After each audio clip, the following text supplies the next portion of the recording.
Welcome to the video, welcome to the show. This is everything you need to know about how to play country music from a knowledge and guitar music theory perspective. This is everything that you should know that be able to play. I'm going to say 90 to 95% of all country music. We're not going to get into jazzy things that like Western swing kind of stuff, but the stuff that you heard in the intro, stuff that you've heard on the radio for most of the last, I'm going to say 80 90 years is going to be applicable after this video. You just have to go and learn it and apply it to country music. This will be a part of a different series. On the screen you can see some pages, PDF pages that I've created to help with this video. There'll be different sections. This is the knowledge music theory section. This is going to be the longest section, but there'll be more parts to come, talking about gear, talking about song choices, talking about techniques, etc. But this is everything that you need to know from a music theory perspective. I've been playing country guitar for about 8 years now, and I really wanted to start this channel in order to, one, practice what I'm teaching, or teaching what I'm practicing, because they say that if you teach what you practice, you learn it more.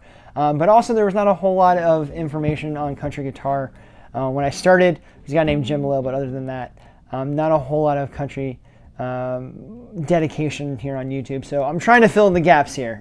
So hopefully you find this helpful, and let's get on to the rodeo here. So again, my name's Ryan. So glad you guys are here. So glad that you're interested in country music, because more people need to know how to play country music, because country guitar is challenging, but it's also very rewarding and very fun. So let's get into it.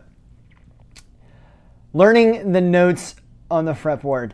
Now, this should be obvious, but it took me way too long to get to the point where I can say, all right, there's a G, there's a G, there's a G, there's a G, there's a G, there's a G. That took way too long for me to get to there. And by that I mean, like, I just learned how to do that about 2 years ago. You need to know the notes on your fretboard. I know people were like, oh my gosh, well, like, my favorite, Slash didn't learn it. Well, Slash doesn't play country music. But more importantly, you are never worse off for knowing something than for knowing something. So the ability to be like, all right, like, I know that's a G. I know this is a D. I know that this is a D sharp. Ability to grab notes and say, all right, I can figure things out from a music perspective. I'm not saying you have to read music, but being able to recognize the notes of the fretboard is going to help you out tremendously. Now, I created a note recognition exercise, if you will, and I took it from Steve Vai. Steve Vai is an extremely virtuoso guitar player from the 80s, if you don't know who he is. In his book, Viology, he has a chart similar to the one on screen, but he had very repeating notes.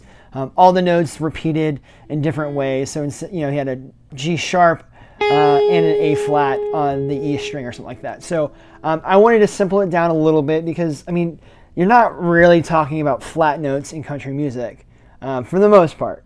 I'm going to say some very generalized things, but I'm saying them as, for the most part, when I'm saying in this video. So take everything with a little bit of grain of salt. But for the most part, you're not going to be playing a B flat note. You're going to call that an A sharp. I'm sorry, an E flat note. There you go. D flat note. You're calling that a D sharp, E flat, D sharp. You know what I'm trying to say. So being able to run through this exercise is critical. And let me show you a first little bit here. You're going to start on the B sharp on the B string, and you're going to go down. So B sharp on the B string, right there. C on the A sharp on the A, F on the A. And you're just going to go down that column, go down the next column, go down the next column until you go through the entire thing. I recorded myself doing that for 30 days when I finally learned the notes of the net, and it took between 10 and 15 minutes a day. And now I can do it pretty fast. I need to warm up a little bit sometimes, but I can do it with fairly good accuracy pretty quickly. I think I got it down to 6 minutes with about 98% accuracy. So on the first try. So highly recommend you learn the notes of the neck. And I just realized I'm talking way too fast, so I'm going to try to slow it down here a little bit. We just have a lot to get through, so I don't want to take up too much of your time. But note recognition, definitely important for learning country music. Next up, let's talk about the most important scale, the chromatic scale. The chromatic scale is literally the definition of all 12 notes in Eastern Western music. From one note all the way up to the next note, hitting everything in between. If you're thinking of a piano, you're literally going from one note and hitting every key, whether it's white or black, in between. So in this example, we'll do C. So C, C sharp, D, D sharp, E, F, F sharp, G, G sharp, A, B, A sharp, B, C. That is a chromatic scale. It's super boring and not really all that musically sounding.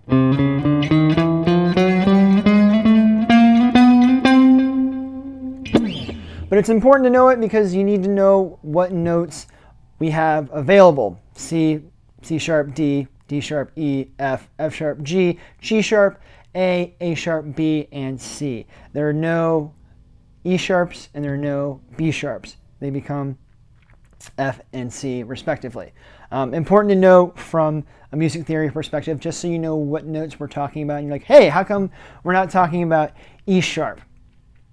You might hear people talk about E sharp in very complex music theory classes. We're not getting into this today. This is basic country music theory. Moving on to actually the most important scale. I know I said the chromatic scale was the most important. It's the second most important. It's fundamentally, the major scale is the most important scale of all time. If you've ever seen The Sound of Music from like grade school or whatever, it is the do, re, mi, fa, sol, la, ti, do scale. It is the backbone of all music theory. So in C, it's going to be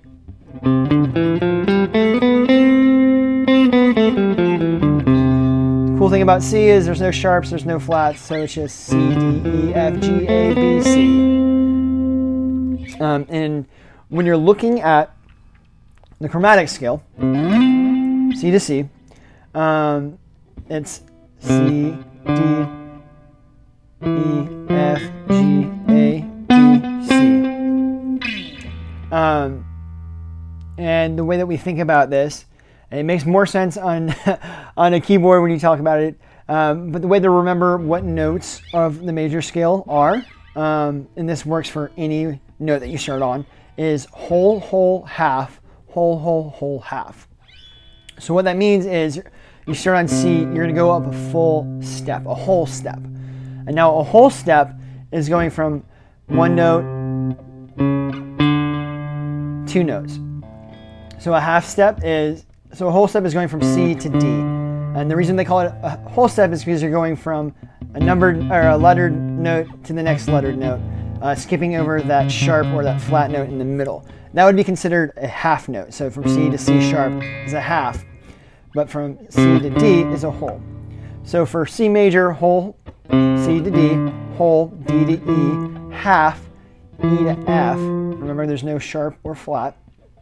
Whole again, F to G, whole again, G to A, whole again, G to A to B, and then half again, B, back to C. So whole, whole, half, whole, whole, whole, half. And if I'm going too fast or this is like information overload, pause the video with the thing on the screen, look at everything, practice it, save it, come back to it, rewatch it again until you get the hang of it. I promise you, once you know all this stuff that I'm about to go over today, your music theory chops will be pretty impeccable. And this will take time, so don't get frustrated if it doesn't come immediately. So now we have the major scale under our belt. Let's talk about triads. Now, triads are essentially chords, and chords are the lifeblood of music. They are a collection of notes. In this case, triad, tri meaning three. So they're a collection of three notes that make up a chord. So Chords can be played after one another in a progression, which is the fundamental blueprint of any piece of music. And triads are the simplest form of chords, other than power chords, which are just 2 notes. That's only really prevalent in rock and in pop, punk music. But triads are very important, and they're made up of the root note, the 3rd note of the major scale if you're having a major triad, and then the 5th of any scale. So let's take D as our example here, and we'll play it right here. And then, if we want to do whole, whole, half, whole, whole, whole, half, you can do it this way, or you can do it this way.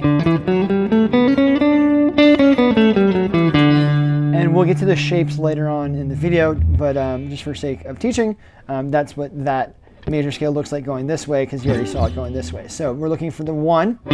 That's the root. The 1 is also called the root, if you didn't know. So the D. So then we're looking for the 3rd. So 1, 2, 3. So F sharp, and we know that from our exercises earlier. And a cool trick that I forgot to mention, if you know your E and your A string notes, you also know your D and your G string notes because they're just 1 note behind. So if you know that this is an F sharp note, what you have to do is go up a whole step, or 2 frets in this case, so 1, 2, and then go up, down looking at the guitar, but up in pitch, 2 strings. So 1, 2, and that is your octave. F sharp, F sharp. So if you know your notes of the E string, just go over 2 strings and up 2 frets, and it's the same note. Same thing works if you're on your A string. So you know that's a B note. Go over 2 frets and up 2 strings. B. So we know that that's an F sharp note, and now we're looking for the 5th. So 1, 2, 3, 4, 5. Now that's an A. So we need a D, an F sharp, and an A, which makes up a D major triad.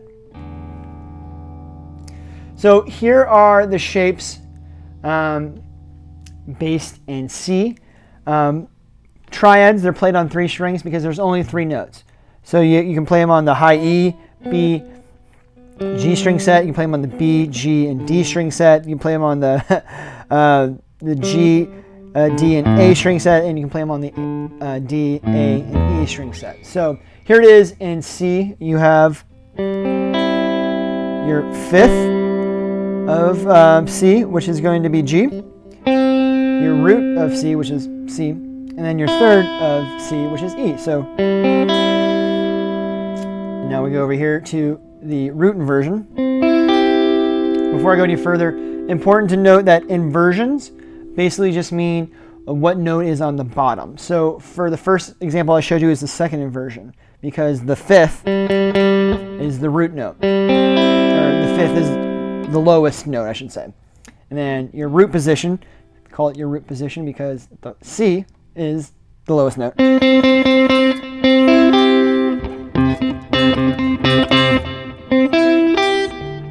First inversion because the 3rd is the lowest. Back to the 1st inversion. And then of course it repeats again. A little high. Next string set.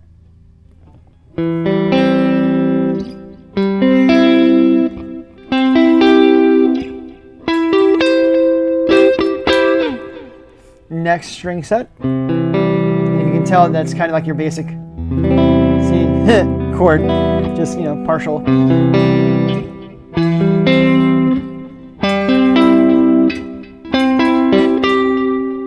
And then your last string set. Usually we don't know the C chord to be playing this low G, but you can play it if you really, really wanted to. Just kind of sounds muddy in my opinion.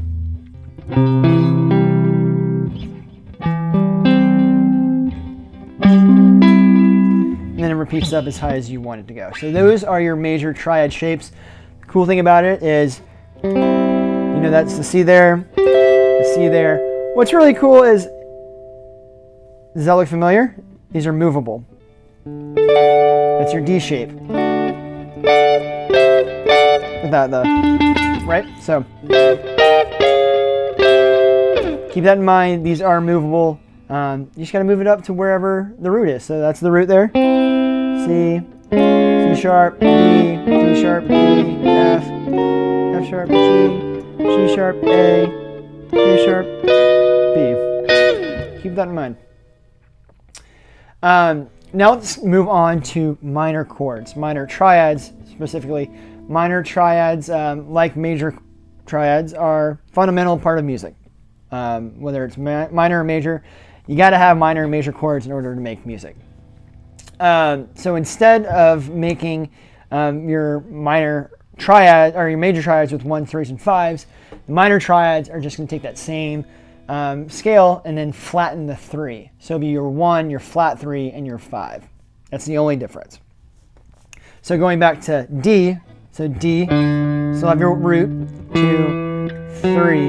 You want the flat 3, so you want F instead of F sharp, and then you're still going to have your 5 from earlier. So in order to play your D minor triad, you want D, F, and A.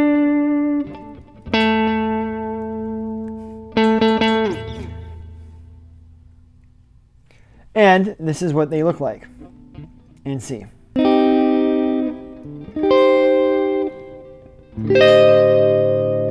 The next string set.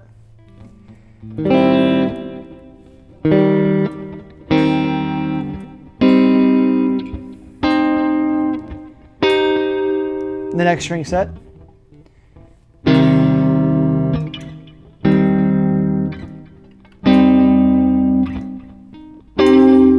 And the final string set.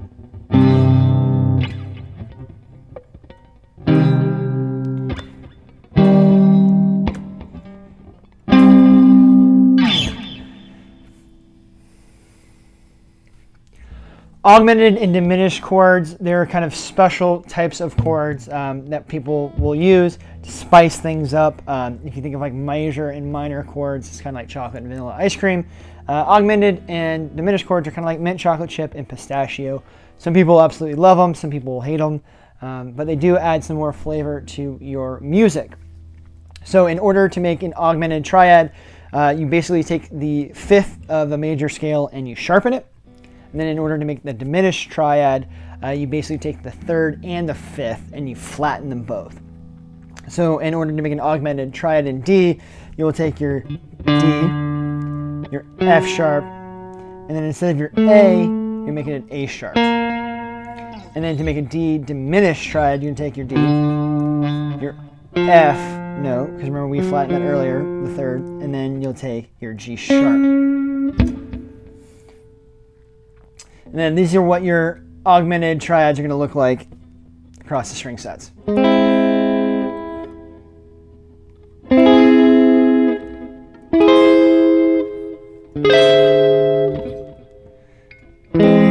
you haven't noticed already, the patterns are the same for all of them, all of the inversions, which is amazing. It makes it a lot easier to remember.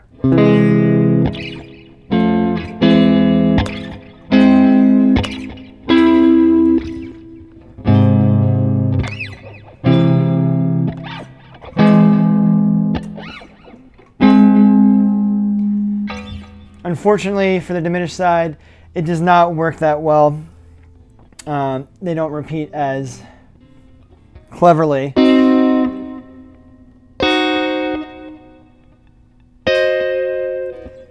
As the diminished side, but you know, things you need to learn. And I'm going to be honest with you guys, I don't really play these triads that often, but there are some certain circumstances where you might want to play them. So maybe that's something that I can practice in the near future. But food for thought.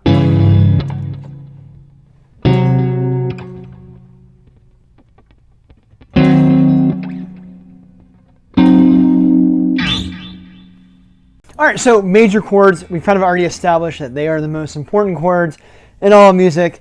You can have major chords, songs with no minor chords, and you can have minor chords, right? But all minor chords, you don't hear that often, but you know. Very popular chord progression. You got the roots, the thirds, and the fifths. We've already established that. Harlan Howard once described country music as 3 chords and the truth, and there's still a lot of truth to that, particularly with major chords. So we've already established our first major chords in the style of triads, using only 3 notes. Now let's stack those 3 notes on top of each other and add more complex chords. You probably recognize this as the G major chord. It is made up of only 3 notes. Some of them are just repeating. So you got your G, you got your B, you got your D's, you got your G. In this case, you got your D again, and then you got your G. Some people play it like this, some people don't play it like this, some people don't play the B. It's all really preference and how you want it to sound, but it's only 3 notes. So let's go back and use D as our root again. So the D chord, you'll need a D note. You need an F sharp note. And you need an A note. Guess what? It's a D note as well. So you got D's, A, F sharp, D chord.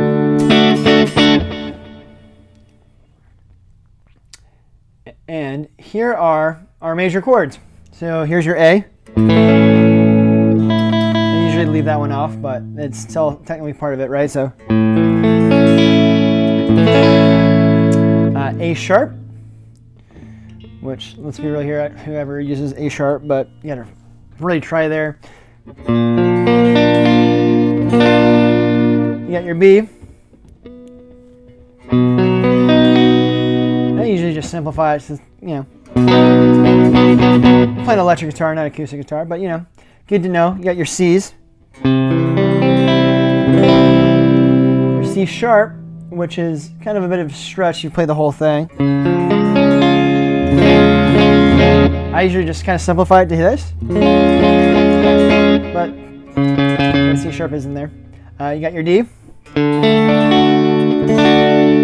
got your D sharp.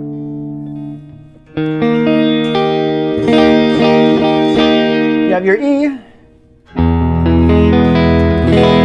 have your F. Bar chords are kind of hard, so I just kind of simplify it to that. Sometimes they don't. Your F sharp. Your G. And your G sharp is technically, you can play it like this. I don't like playing it like that. I never play like that. I play like this. But those are your major chords. Minor chords, like major chords, are among the most popular. But again, like we talked about in the triad section, your major, your flat third, and your fifth. Or your 1, 3, and 5 in the minor chords, but minor scale. But we're talking about simplification here. Major chords, country music.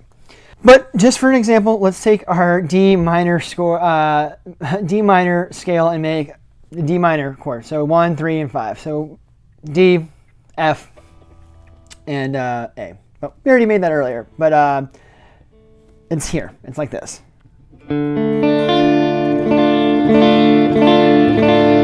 I like playing it here, or I especially like playing it here, and sometimes here. But these are the minor chord shapes. You should probably know some of them already, but if not, here you go. A minor. And if you didn't already notice, this is exactly, if you take away these open strings, that is our triad that we learned earlier. A sharp minor, B minor. Now C minor is interesting. I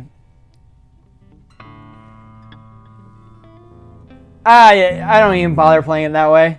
It's a finger twist. I just play like this. Same with C sharp minor. I don't even bother down here. You can learn it if you want. Maybe there's some applications. If you know the triads,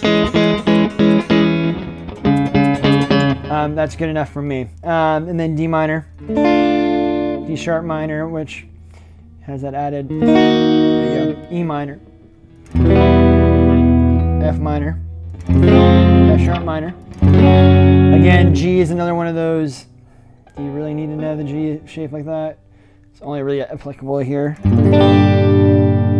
Or you just play it like this, which is just the E minor or F minor, F sharp minor, just up, G minor shape, and then G minor, G sharp minor. Use those as you will. There are some of them that I think are good to know that they exist there, not necessarily something that you're going to grab very often. As you'll notice in country music, a capo is actually used quite often, not because musicians don't know what they're doing, but certainly because playing an F sharp minor chord is kind of ridiculous when you can just capo at 2 and strum an E minor chord and get the same effect. So keep that in mind, but good to know. Next, let's talk about 7th chords: major 7th, dominant 7th, minor 7th, diminished 7th, and all those different jazzier chords. I say jazzier chords. Some of them are important, as 7th chords often describe movement within the song. Lots used like in turnarounds. And essentially what it is, it's just a major or minor chord with the 7th degree added on top of it as an extension. Adds a little bit more flavor to it. So in the case of D major 7th, you have your D, you have your F sharp, you have your A, and you have your C sharp. And then your D, of course. So,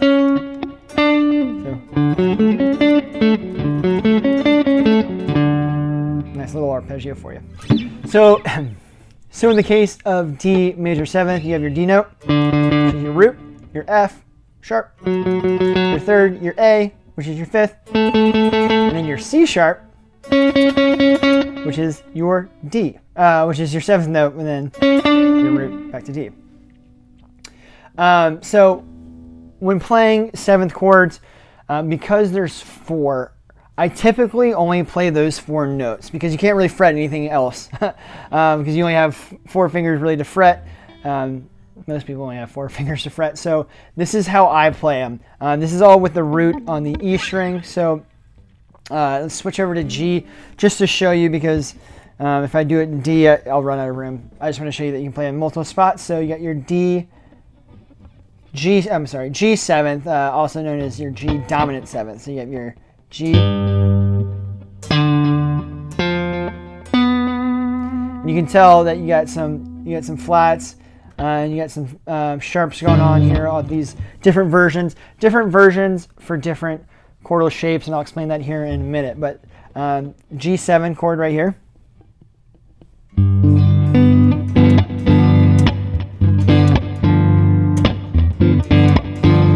And of course you can play it up here.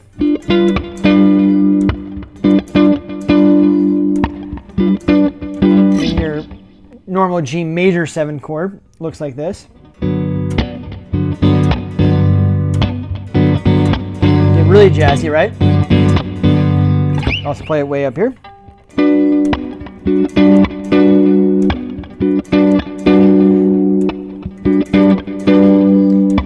These fingerings are unusual if you're not used to playing them, so do practice them, spend some time with it, get them underneath your fingers, and then you have your G minor 7.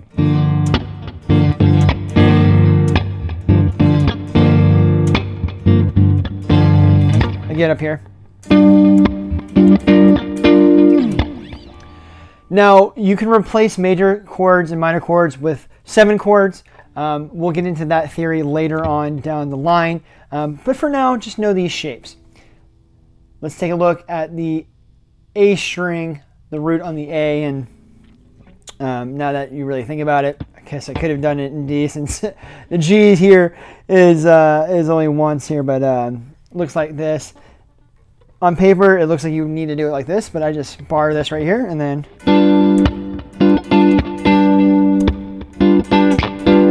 I like that better than the low E string. I don't know, it just feels more natural to me. G7, and then G major 7.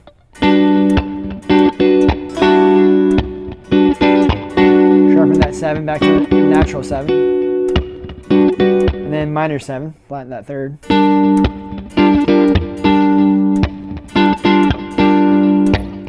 Let's move on to the root on the D string. And here we go.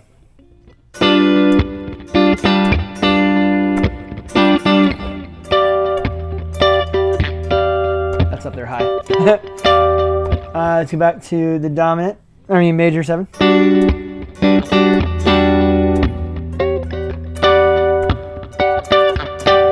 And then your minor.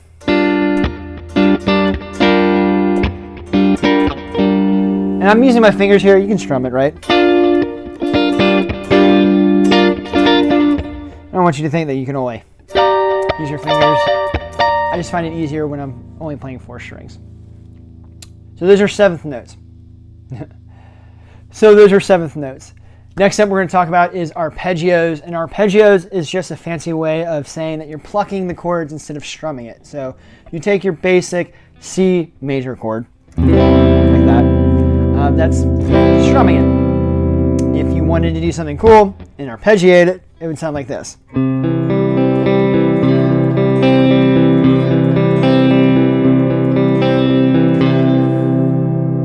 You're literally just plucking the notes of the chord. And that works for chords. It also works for triads.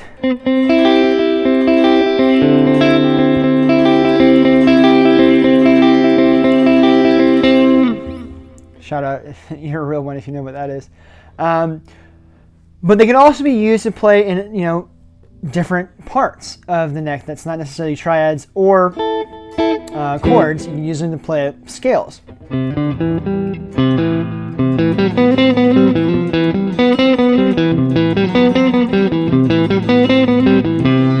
of sounds like the Stranger Things thing, right?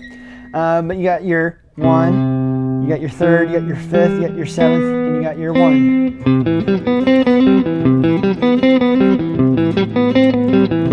It's musical.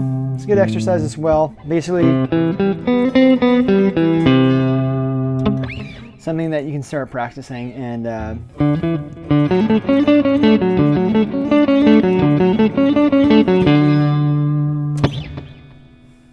so arpeggios can be played anywhere on the neck. They can be played in chords, in triad form, scale form. It's literally just any chord, any note that's within a given chord is an arpeggio. So here's some arpeggio ideas. G major 7th chord.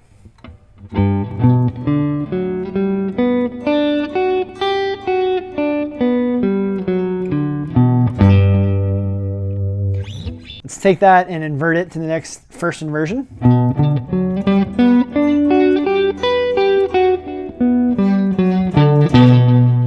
Let's take it to the second inversion.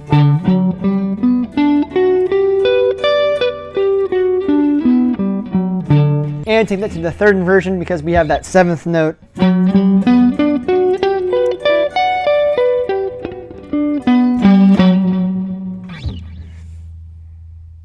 An arpeggio with its root note on the A string and G major, of course.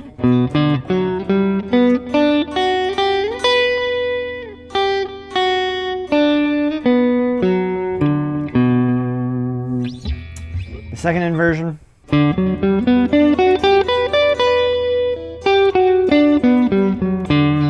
Crazy fingering there. And your third inversion.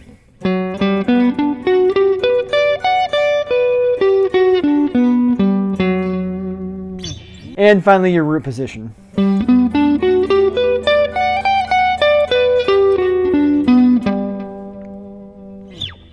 And lastly, starting on the D string. Mind you, I'm only kind of going up 1 octave here because there's not enough string space to go up 2 octaves like the other ones. But here it goes, starting on the D string. And the third inversion.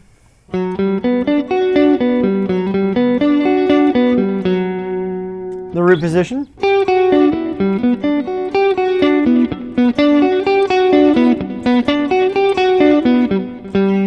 Hopefully you're starting to see some patterns here, as there are patterns in music, particularly with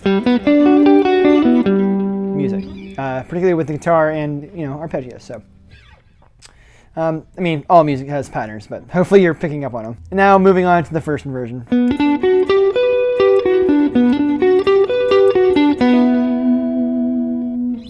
Next up, we're going to talk about the cage system. Now, the cage system is what truly unlocked the fretboard for me. The cage system is just a useful method of organizing all styles of music, basically organizing shapes, notes, scale patterns, riffs, anything you can think of. It's a way to organize and visualize the fretboard, all formed around the basic C, A, G, E, and D, spells out caged shapes. It's important to know we're not only talking about those 5 chords, but we're talking about those chord shapes. So these chord shapes can be moved up and down. Important to think about when you're thinking about chords, caged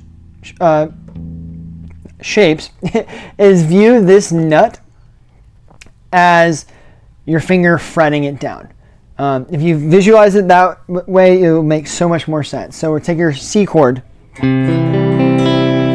Now visualize your fingering right there. Now play it, which is going to be difficult if you haven't really practiced this and you're only used to playing it one way. But now you can slide this up and down the neck anywhere you want. So say you wanted to play an F chord, but using the C shape, it'd be like this. So it sounds like an F, right?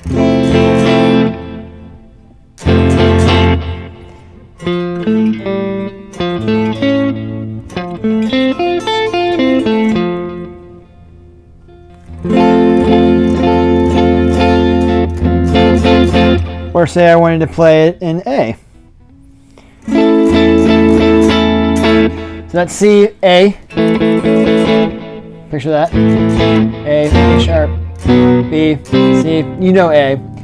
G is a little weird. I usually don't use G. I just kind of take off the upper 2 or maybe only play the upper 2. So you have to go so far. E is another easy one. E, F, F sharp, G, and then D. D, E, F. Anyways, it's a really unique way of organizing everything, and you know where all those shapes, because you know the C, A, G, E, and D shapes. Now you just have to kind of think of them differently without the nut. So this is what all those shapes look like. We're only playing C chords, but we're going to use the different shapes. So your normal C chord, like that. Now let's play a C chord using the A shape, like this. See how, like, if we envision this was the fret, or the nut, and you fret there like a normal A, or if you put a capo right there, C. Now let's talk about G. So like a normal G chord, it'd be like this. Like I said, that's crazy. There's no reason to do that. I usually just play it like this. Play the A shape, and then add this from the G shape.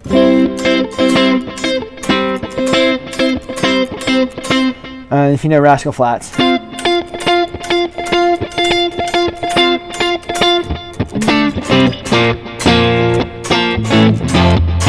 See, it's country. This is why you do it. This is literally the intro to Life is a Highway, is literally the F G chord from the cage system, but simplified.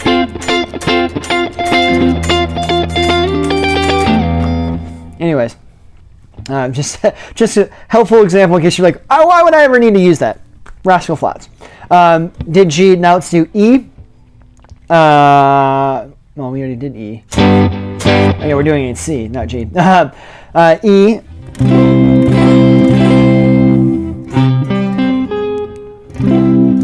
Just like your E chord, right? But up there at the C note. And then the D shape, which is like this. I think it's kind of, you'd probably do it like this as a triad. But I really like to do it this way. And I call this kind of like the Dave Matthews Crash Into Me chord. Because if you go back to E,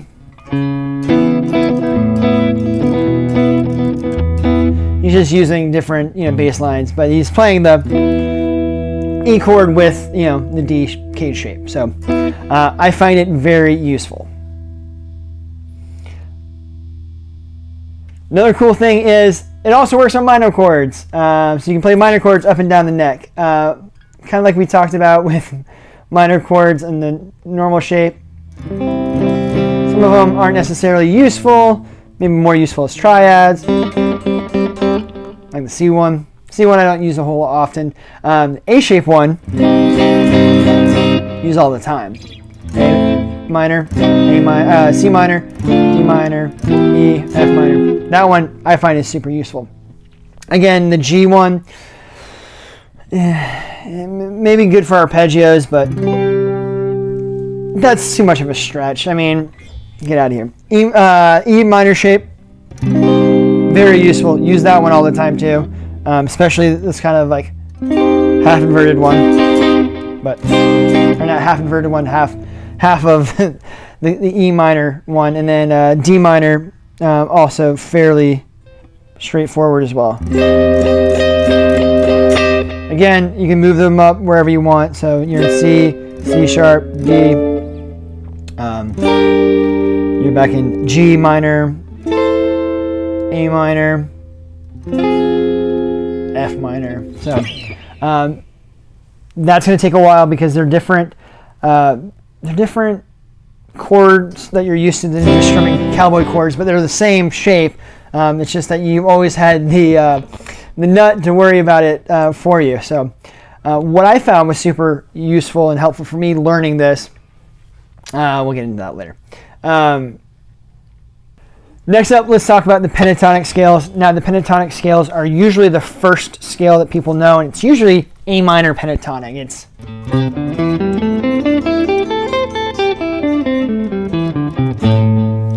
that scale right there.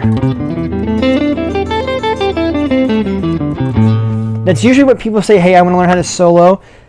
People learn the A minor. It's always A minor because it's just like, that's like the natural place your hand goes to grab the guitar. It's that scale right there. But pentatonic scale is a simplified version of the major scale or minor scale, depending on if it's major or minor pentatonics. So the major pentatonics uses 5 notes because penta means 5 in Latin instead of the 7. And the 5 notes of the major scale are the 1, 2, 3, 5, and 6. It omits the 4 and the 7th. So in the case of the G major scale, you have G, A, B, D, E, G. That is your G major scale.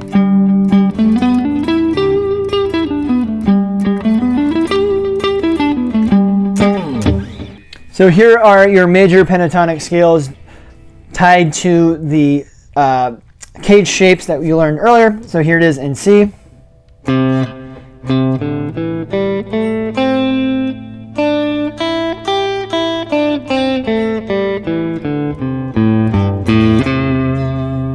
In A.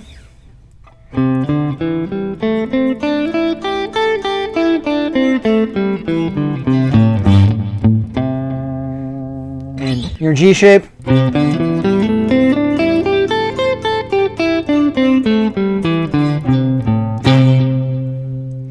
Your E shape.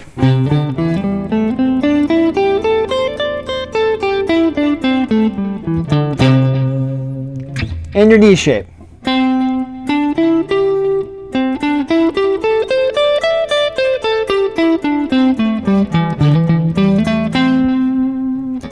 And the reason why I tie them to the shapes is because if you know you're playing a C like this, and you're like, I want to play a major pentatonic. I don't want to hop all the way over here to play the one that everybody knows because that's the first one you know. But you're like, all right, I'm playing over here. Let's go a little bridgy, right? Because we're playing country music. All right, I'm playing the C shape of the D shape of a C chord. Where's my D shape pentatonic? Oh yeah, it's.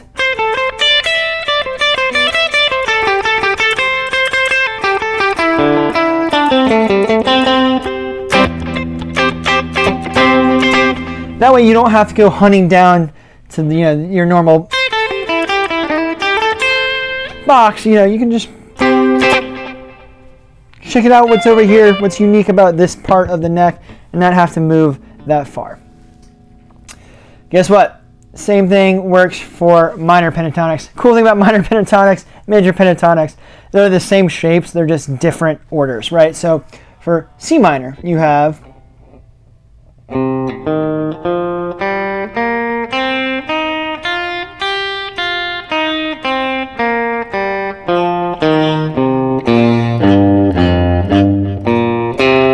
which you'll probably recognize as the exact same shape as the D major pentatonic shape, just bumped it up one bit. So your A is now your A minor pentatonic shape.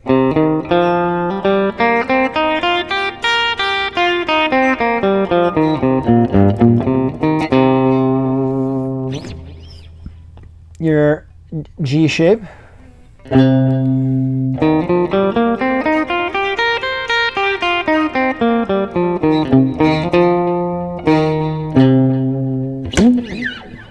Your G minor pentatonic shape.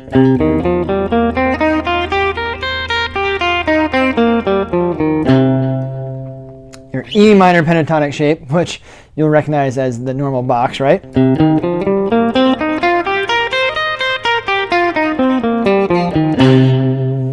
And of course the D shape for the minor pentatonics.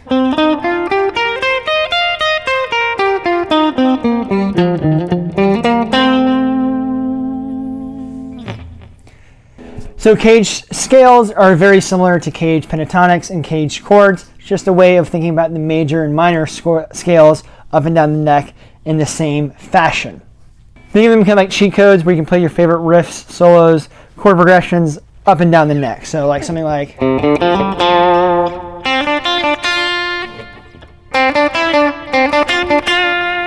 pesky B string, right?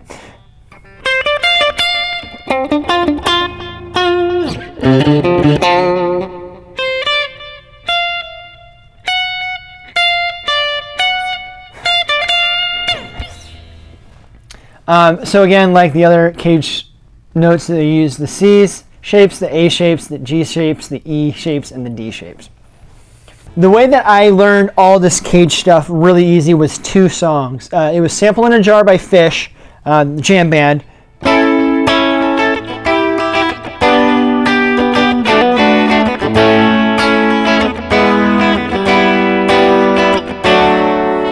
Those are only 4 chords, but they're played up and down the neck in cage fashion. But what really drove it home for me was learning Franklin's Tower by the band Grateful Dead. And they use the upper portion of many of the chord shapes. So you have a D. The song goes from A to G to D, to G, A, G. I'm like, that didn't sound exactly right. So I learned cage, and I'm like, all right, so I know A here, and this is just a fragment, a triad, if you will, of the E shape, but I'm doing it this way. And I went, so A, D to, so this is the E shape there, and then this is the C shape for a D, just without that root.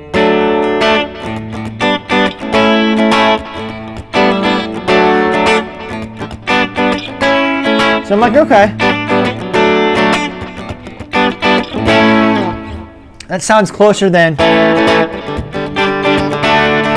you've ever heard like chord progressions where you're like, all right, so the A seems higher in pitch than the G, so it can't be there, and the D sounds the lowest in pitch. That sounds the highest there, so it can't be there. That's better, but the D's still wrong, so maybe it's. That's the A.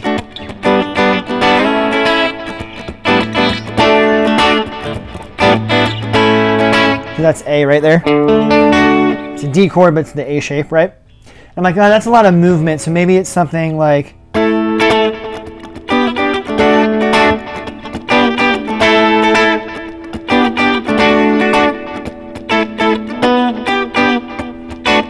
So you're playing the A chord in the D shape, the C chord, or the G chord with a C shape, and then the D chord with an A shape. It's not confusing at all. And my hand's not moving at all, right?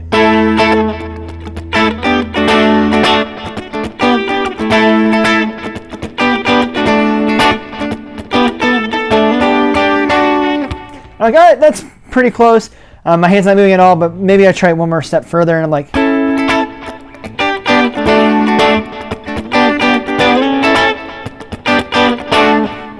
it's just another way of being able to play chords up and down the neck. It is great. I absolutely love it. From a country perspective, you're probably like, what the heck? Like, that's not country at all, but like, if you do something like this,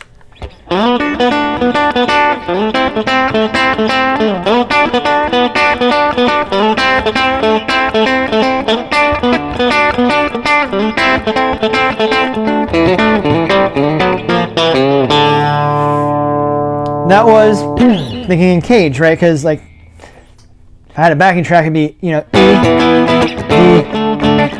E. Anyways.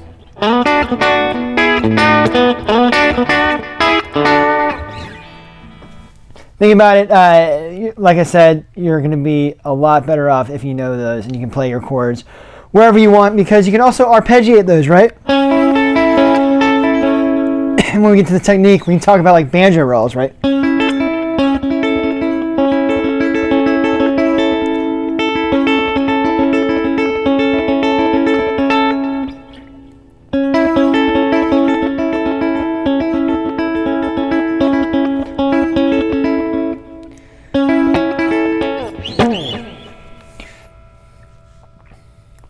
So you can also cageify your scales. Here it is in the C shape for C major.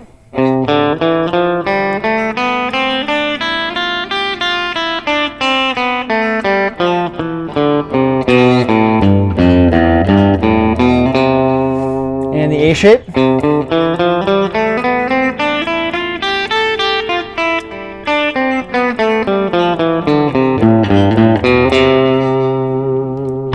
The G shape.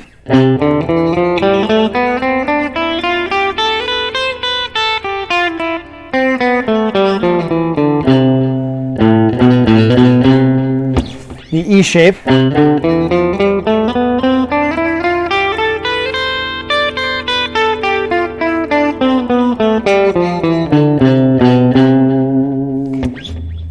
And of course the D shape.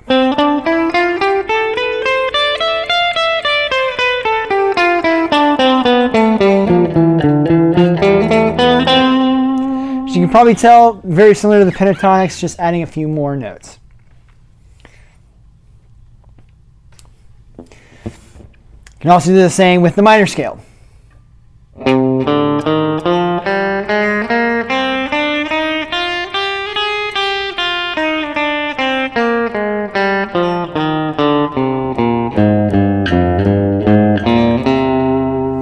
And in the A,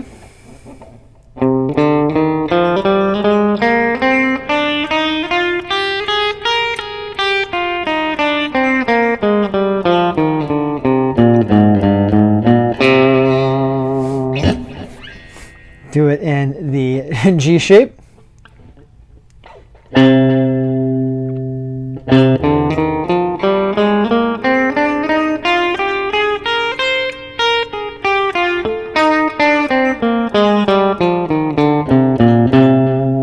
The E shape.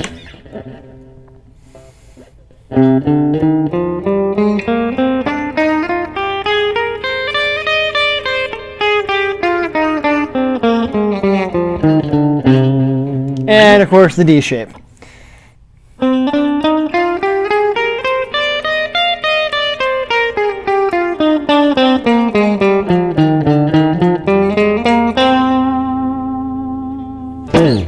Cage anything. Cage is just a simple way of navigating the fretboard.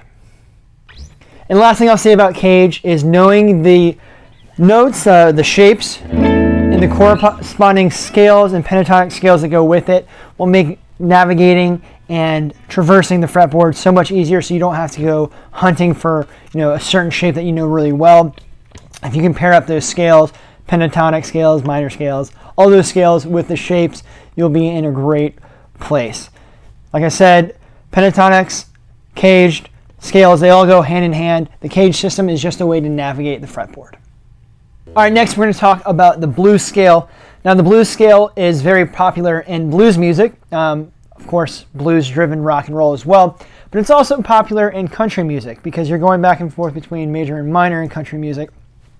Blues scale helps bridge that gap.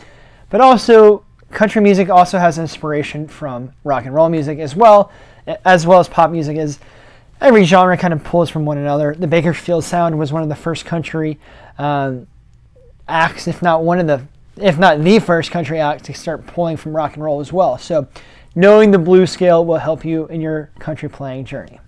If you came from a blues background, you're probably familiar with it, but essentially it combines the major pentatonic and the minor pentatonic, follows the major pentatonic scale form, but just adds a sixth note, so it's no longer pentatonic, it's blues scale, and it adds that flat third, so you're having a chromaticism between the second note and the third note, so you have 2, flat 3, and 3, and that flat third is the blues note in a major blues scale setting. In a minor context, the minor blues scale, it's the same thing except for it adds that flat fifth instead. So it's the flat fifth and the fifth, and it follows the minor pentatonic scale. In C, your C major blues scale sounds like this.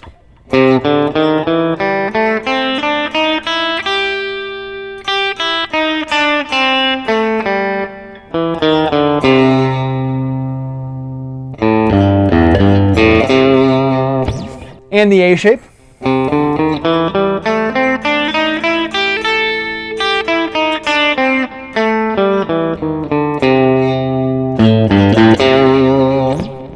The G shape.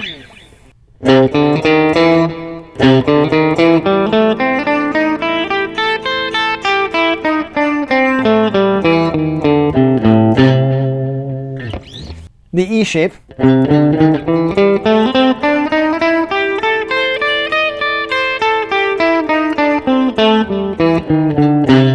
And the D shape.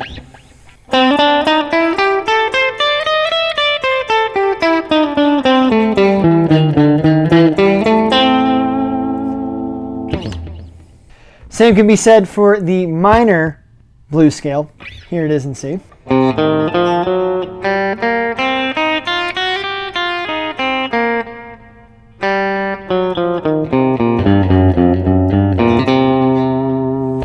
And the A shape.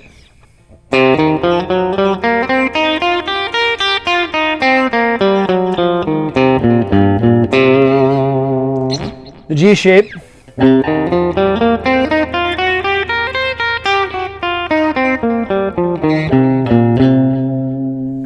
The E shape.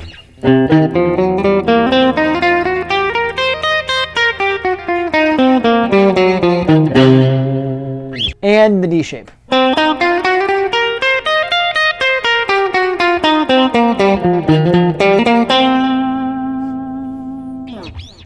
So the next thing I want to talk about is the chords of the major scale. Now, the major scale, which we learned earlier, do, re, mi, fa, sol, la, ti, do, 1 through 7, they have corresponding chords that go with the scale degrees. So your root will always be a major chord. Your fourth and your fifth will always be a major chord. In the key of G, your C, and your D chords will always be major. Alternatively, your 2s, your 3s, and your 6s, your seconds, thirds, and sixths.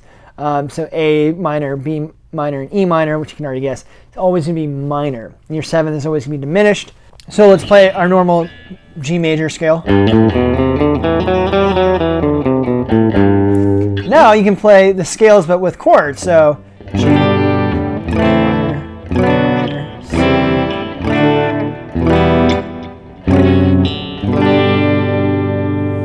and unlocking that is literally a music theory superpower. You can figure out the key to any song, any chord progression. What we're about to learn here next is in modes, and it's important to know that the chords and the scales and the scale degrees and the chords within the scales, because the first note of a song, first chord of a song, isn't necessarily always the key. It is the home base, but it's not the key necessarily. And that's why we're coming in from knowing the chords for each of the scale degrees. So you see something where you're like, all right, I have an E minor chord, C, and G, to E or D. Here we go. 6, 4, 1, 5. And once you resolve the 1, if you're like, oh, you're in E minor, you're not in E minor. You're actually in G, which is nice because G is the relative major of E minor, but you're in the key of G. G is your home base. So we're going to talk about modes here in a second, and that should unwrap or unmystify some of those mysteries there. But learning the chords of the major scale, super, super helpful in unlocking a lot of music theory and figuring out key signatures, figuring out what to play when, etc. So learn the chords of the major scale. Next, we're going to talk about modes, and modes sounds super scary for most music theory, but I promise you it is a lot easier than people make it out to be, and I'm going to try to demystify it here. Let me know in the comment section below after you hear this part if I was successful. I'll remind you afterwards. But a mode is a variation of the major scale that starts on any scale note. They tend to mystify guitar players, so revise this frequently until you get this part down. But there are 7 notes in the major scale, like we've previously been discussing. There are also 7 modes of the major scale. Just as everything is leading up to this point builds on top of one another. It's important to remember that the corresponding note and numbers of the chords, because they will be important to modes. So the section that we just learned about the corresponding chords to the notes of the major scale is going to be important, so make sure you master that before coming to modes. It will make a lot more sense. So in simplest term, a mode is talking about your normal scale. Let's say it's in G major and you're starting on a different note but playing the same notes as G major. In simplest terms, or at least the simplest terms that I can break it down, is a mode is taking your normal major scale, but instead of playing it on the root note and playing it all the way through, you're actually starting on a different note within that scale. So let's say G major scale.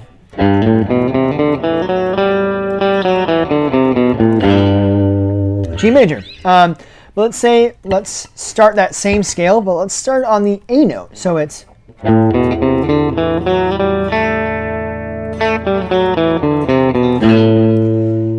that is literally a mode. That's called A Dorian because it's the second. It starts on the second. So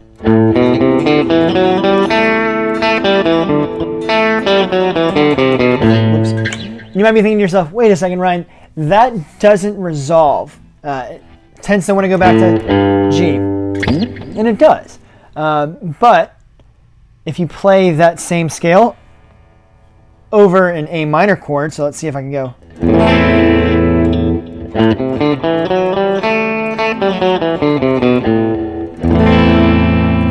You're like, okay, now it's starting to sound like it resolves there, right? The reason why we did A minor is because what we learned earlier is that we know the A always goes with the minor chord. So when we're talking about A Dorian, A Dorian is a mode within G. It just has that A minor home bass.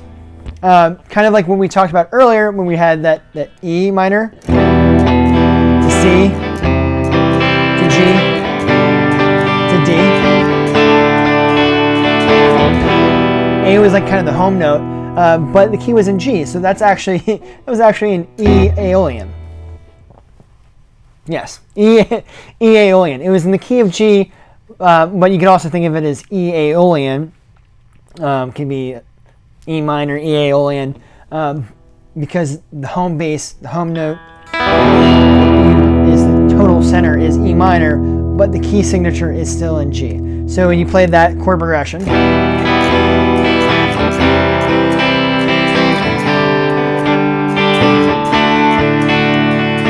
can play the E major scale and solo over it with the E minor pentatonic scale, which is also subsequently the same thing as the G major pentatonic scale. I hope you figured that out already by yourself, because E minor pentatonic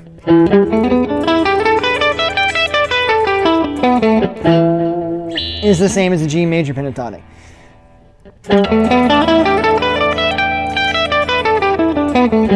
Same notes, just a different home setting here. So when we're talking about modes, we're still talking about the same notes, the same key signature as G, but starting on A, with A being our tonal and home center. So like I said, modes is a scary word, but it doesn't have to be. Think of it this way, it's just the major scale, but we're starting and ending on a different spot.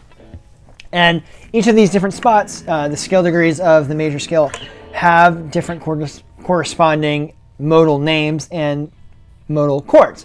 Like we talked about earlier with the modal chords, G will always be major, C will always be major, D will always be major, A will always be minor, B will always be minor, E will always be minor, and F will always be, F sharp will always be diminished when we're talking about modes.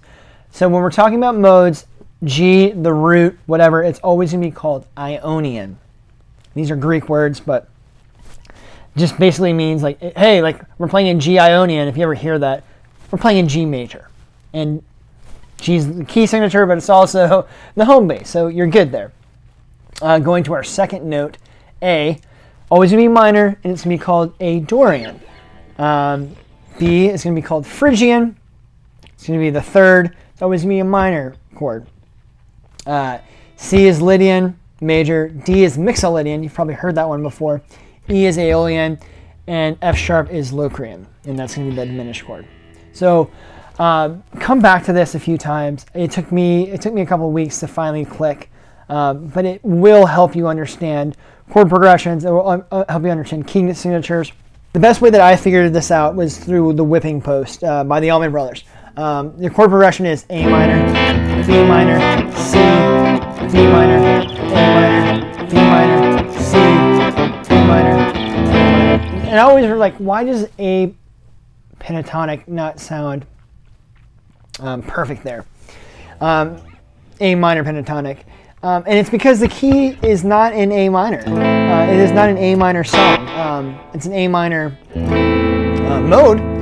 Because you're playing A minor to B minor to C to B minor, A minor. And I'm choosing this song on purpose is because we're literally in the key of G. And that's why E minor pentatonic works so well because it's G major pentatonic, right?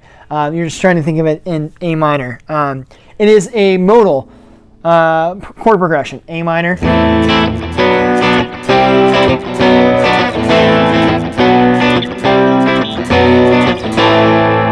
Think of it as an A Dorian modal chord progression. And the chords typically dictate what mode it is. It's just, A minor is your home base, and that is within the key of G. So hopefully that was a helpful example. If not, if it's confusing, let me know down below in the comment section, and I'll try to clarify it up for you. Because, like I said, if this is hurting your head, it hurt mine too. But once you start applying it, it'll become so much easier. Let's take the example of Franklin's Tower earlier that we used. So A to G to D.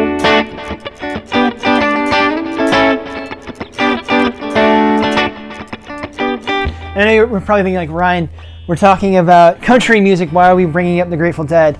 Well, in case you didn't know, Jerry Garcia was a huge Bill Monroe bluegrass fiddle mandolin player, and he actually played banjo in bluegrass bands well before he started the Grateful Dead. He wanted to play banjo in Bill Monroe's band. That was like his life dream before he started the Dead. So there is a lot of country music and bluegrass music within the Grateful Dead. So that's why I keep on bringing this up, and because it's like my favorite style of music outside of country. It helps teaching modes better too. Because not all country uses modes, but some does. Some of them are more rock and stuff, but it's good to know. So going back to Franklin's Tower, A, G, and D. Initial reaction is, oh, it's an A.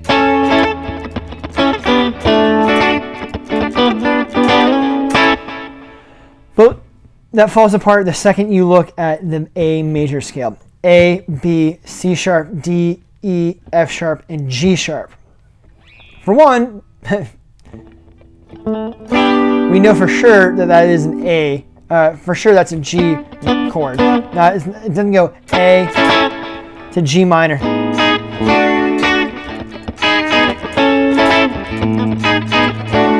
Right? So, and G doesn't exist in the A major scale, so it can't be an A. Well, maybe it's in G. Well, we already established that A is minor in G, so it can't be in G either. So it can't be in G, it can't be in A. What if it's in D? D, so let's see, D, E, F sharp, G, A, B, C sharp, D. So you get your D, your A, and your G, and D happens to be the root, A happens to be the fifth, and G happens to be the fourth, and those are all major because that's what we learned earlier, the notes and the chords on the major scale. So actually, Franklin's Tower is in D, even though D's the last middle note, right? And that's because we're playing in Mixolydian.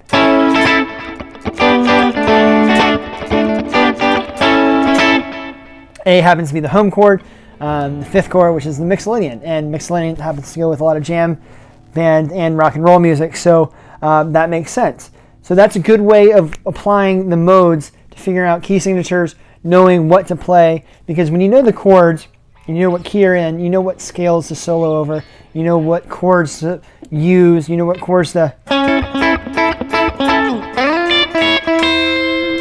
You know what you're needing to play. So learning modes, it's a little bit of daunting, but once you start applying it, it becomes really easy and things start clicking in your head. You're like, oh, okay, I'm starting to get it now. So now we know about modes a little bit more. We know what key we're in. We know what the chords are. We know it's kind of a Mixolydian chord progression. Now we need to know of what notes we play. We know that the D major scale is going to work, especially when we're highlighting the chord tones. And it's a very country thing to do. So if we're here, we want to highlight the A notes, G, notes of the D chord, notes of the G chord, notes of the A chord. So what we can start doing is playing over the chord. So we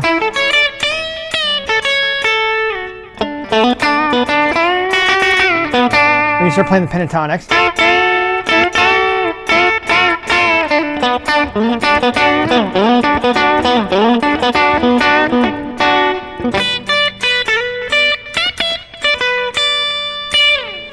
Or you can start playing what's known as the 3 notes per string scales. And those are more tied to the modes, but it's helpful. It's another helpful way to break out of the boxes and help traverse the neck a little bit more fluidly. So let's talk about those real quick. 3 notes per string system is another way to visualize the guitar, like I just mentioned.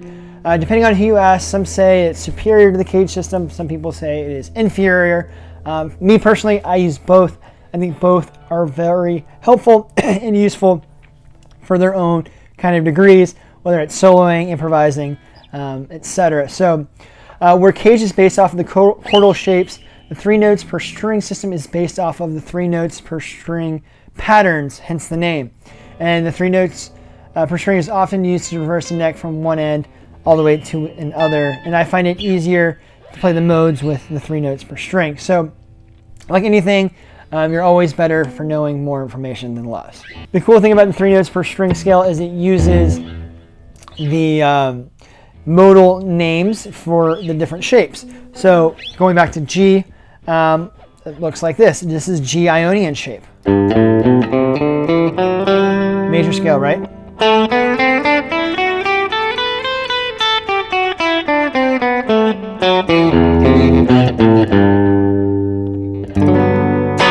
So that's your G major scale. Next scale is the A Dorian scale. Now, mind you, this is still in the key of G, so all the notes will be the same that we just played. You're just starting on the A note. So you did the first one here on the G note. Now you're starting here on the A note. And again, it's the same notes as the G major scale. It's just here on this position of the neck.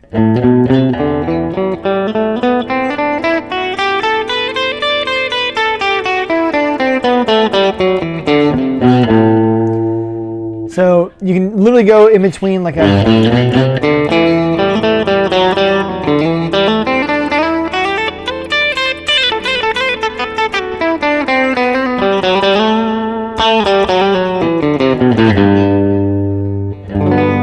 So that was a quick little improvise, wasn't that great, but a quick little improvise between the G Ionian and the A Dorian shapes of the G major scale. So next one is going to be B Phrygian. So we did a G Ionian, A Dorian, B Phrygian. Oops, B Phrygian.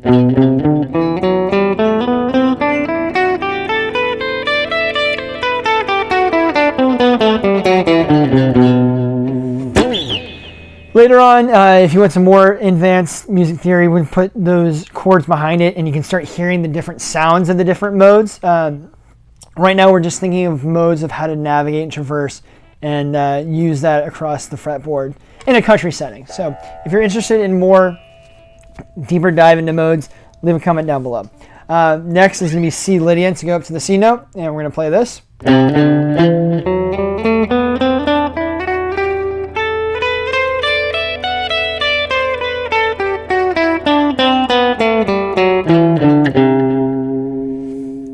D Mixolydian.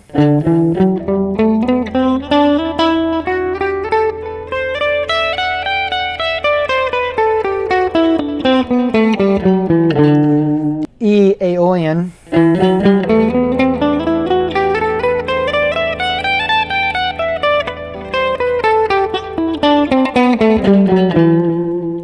And F sharp Phrygian.